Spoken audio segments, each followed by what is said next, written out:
Pakistan affairs کی جانب سے السلام علیکم۔ یہ ویڈیو نصر میزائل کے بارے میں ہے۔ صرف 60 کلومیٹر کی دوری تک مار کرنے والا یہ میزائل ایک انتہائی خطرناک ایٹمی ہتھیار سے لیس ہے۔ اس میزائل کا واحد مقصد پاکستانی سرحدوں کی حفاظت کرنا ہے اور اس بات کو یقینی بنانا ہے کہ اگر کبھی بھارت بڑے پیمانے پہ حملہ کرے تو ان کی پیادہ افواج اور آرمرڈ بریگیڈ یا ٹینکوں اور بختربند گاڑیوں سے مسلح افواج کو راستے میں روکا جا سکے اور پاکستانی علاقے میں گھسنے نہ دیا جائے۔ نصر میزائل کا وار ہیڈ یا وہ حصہ جس میں دھماکہ خیز مواد ہوتا ہے، یہاں پہ سرخ رنگ میں آپ دیکھ سکتے ہیں، جو کہ ایک بہت ہی چھوٹا وار ہیڈ ہے، تقریباً 2 فٹ بال کے سائز کے جتنا۔ اس چھوٹے سے ایٹم بم کا اندرونی ڈیزائن کچھ اس طرح کا ہوتا ہے اور یہ 2 حصوں پہ مشتمل ہوتا ہے۔ اگر آپ نے بلیئرڈ یا اسنوکر کھیلی ہوئی ہے تو آپ کو معلوم ہوگا کہ بالز کے ایک ڈھیر کو ایک تیز رفتار بال مار کے یا اسٹرائکر مار کے بکھیرا جا سکتا ہے۔ ایک ایٹم بم میں اسی طرح سے یورینیم یا پلوٹونیم کے بھاری ایٹموں کو تیز رفتار نیوٹرون مار کے توڑا جاتا ہے اور پھر یوں ایک چین ری ایکشن چل پڑتا ہے۔ چین ری ایکشن میں ایک تیز رفتار نیوٹرون جب ایک یورینیم یا پلوٹونیم کے نیوکلیس سے ٹکراتا ہے تو اس سے طاقت خارج ہوتی ہے، اس کے ٹوٹنے سے طاقت خارج ہوتی ہے اور نیوٹرون نکل کے دوسرے ایٹموں کو توڑتے ہیں۔ ایٹموں کو توڑ کر نیوٹرون اور طاقت پیدا کرنے کے اس عمل کو نیوکلیئر فشن کہتے ہیں۔ جیسا کہ پہلے ذکر کیا جا چکا کہ نصر میزائل کے وار ہیڈ کے ڈیزائن میں 2 مختلف حصے ہوتے ہیں۔ ایک حصے میں نیوکلیئر فشن جاری ہوتی ہے اور دوسرے حصے میں ایک دوسری طرح کا ایٹمی ری ایکشن نیوکلیئر فیوژن چل رہا ہوتا ہے۔ فیوژن میں 2 چھوٹے ایٹموں کو جو کہ ڈیوٹریم ٹرائٹیم ہوتے ہیں، جو ہائیڈروجن کی قسمیں ہیں، انہیں آپس میں ملا کر یا فیوز کر کے اس سے طاقت نکالی جاتی ہے اور اس سے بھی نیوٹرون خارج ہوتا ہے۔ لیکن فیوژن ری ایکشن یا ہائیڈروجن کو جوڑ کے ہیلیم بنا کے اس سے طاقت اور نیوٹرون خارج کرنے کے عمل کے لیے انتہائی زیادہ درجہ حرارت اور پریشر یا دباؤ چاہیے ہوتا ہے۔ کئی کروڑ ڈگری سینٹی گریڈ پہ یہ عمل ہوتا ہے۔ یہ درجہ حرارت یہاں پہ موجود اوپر والے حصے میں یورینیم اور پلوٹونیم پہ مشتمل ایٹم بم سے آتی ہے۔ اوپر والے حصے میں ایک چھوٹے سے پلوٹونیم کے گولے کے ارد گرد عام دھماکہ خیز مواد ہوتا ہے اور اس کے باہر کی طرف کافی سارے کیپیسٹر لگے ہوتے ہیں۔ کیپیسٹر ٹریگر کا کام کرتے ہیں اور کئی لاکھ وولٹ کا جھٹکا اندر موجود بارودی مواد کو مارتے ہیں۔ بارودی مواد پھٹ پڑتا ہے اور اندر موجود پلوٹونیم کو پگھلا کر اندر کی طرف دھکیلتا ہے اور ایک انتہائی کثیف مایا گولے میں تبدیل کر دیتا ہے۔ پھر یہاں پہ موجود ایک نیوٹرون جنریٹر تھوڑے سے نیوٹرون اس مایا گولے کے اوپر مارتے ہیں اور پلوٹونیم کے ایٹم ٹوٹ پڑتے ہیں اور فشن ری ایکشن شروع ہو جاتا ہے۔ اس فشن ری ایکشن سے 10 لاکھ ڈگری سینٹی گریڈ کی ایکس رے نیچے کی طرف دوسرے حصے کی طرف چل پڑتی ہیں۔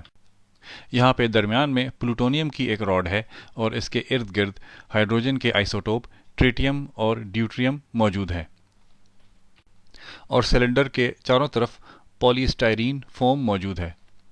10 لاکھ ڈگری سینٹی گریڈ کی ایکس رے ہائیڈروجن کے آئسوٹوپ کو گرم کرتی ہے اور ایٹم انتہائی تیز رفتار سے آپس میں ٹکرانا شروع ہوتے ہیں اور ٹکرا کر آپس میں ضم ہو کے ہیلیم میں تبدیل ہونا شروع ہو جاتے ہیں۔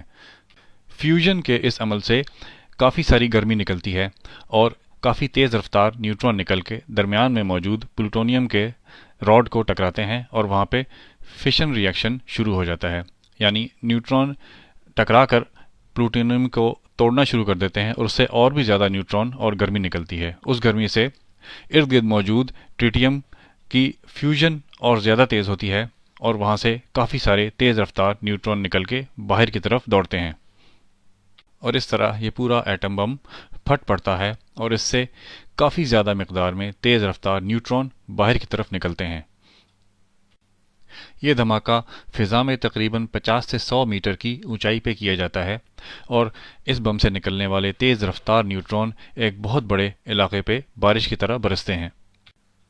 اگر آپ نے فزکس پڑھی ہوئی ہے تو آپ کو معلوم ہوگا کہ ایٹم میں پروٹون، نیوٹرون اور الیکٹران ہوتے ہیں۔ پروٹون پہ مثبت چارج یا پازیٹیو چارج ہوتا ہے، الیکٹران پہ منفی چارج یا نیگیٹو چارج ہوتا ہے اور نیوٹرون پہ کوئی چارج نہیں ہوتا۔ یہی وجہ ہے کہ نیوٹرون اگر تیز رفتار ہو اور اس میں زیادہ طاقت ہو تو یہ ایٹموں کے درمیان میں سے گزر جاتا ہے اور کسی بھی پروٹون کی مثبت چارج اس کے اوپر اثر نہیں کرتی اور کسی بھی الیکٹران کی منفی چارج اس کے اوپر اثر نہیں کرتی۔ یہی وجہ ہے کہ ایٹمی دھماکے سے نکلنے والی اور طرح کی تابکاری ٹینکوں کے اندر نہیں گھس سکتی، جبکہ نیوٹرون ٹینکوں کے اندر بھی گھس جاتا ہے اور حملہ آور ٹینکوں کی موٹی موٹی چادریں اپنے اندر بیٹھے ہوئے فوجیوں کی حفاظت نہیں کر پاتی۔ نیوٹرون موٹی دیواروں کے بھی آر پار ہو جاتے ہیں۔ نہ صرف یہ بلکہ زمین کے اندر اور غاروں میں بھی گھس جاتے ہیں اور یوں تقریباً 2 کلومیٹر کے دائرے میں کوئی بھی ذی روح محفوظ نہیں رہتا، چاہے وہ ٹینک کے اندر ہو یا دیوار کے پیچھے ہو یا کسی غار میں چھپا ہو۔ 4 نصر میزائل فائر کر کے اس طرح سے تقریباً 10 سے 12 کلومیٹر کے علاقے میں تمام حملہ آور افواج کو مارا جا سکتا ہے۔ حملہ آور افواج پہ تیز رفتار نیوٹرونز کی اس بارش کا انتہائی بھیانک اثر ہوتا ہے۔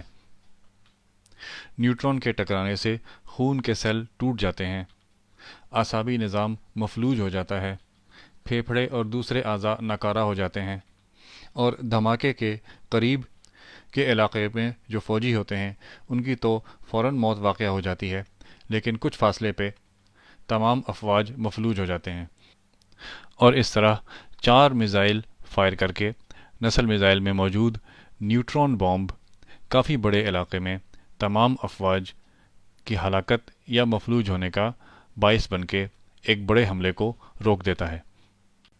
ایک عام ایٹمی دھماکے کے فوراً بعد کافی بڑے علاقے میں تابکاری مواد پھیلا کے اس علاقے کو انسانی استعمال کے لیے غیر موزوں کر دیتا ہے، لیکن نصر میزائل کا نیوٹرون بم کا ڈیزائن صرف نیوٹرون خارج کرتا ہے اور یوں تابکاری نہیں پھیلتی اور دھماکے کے فوراً بعد علاقہ انسانی استعمال کے لیے موزوں رہتا ہے۔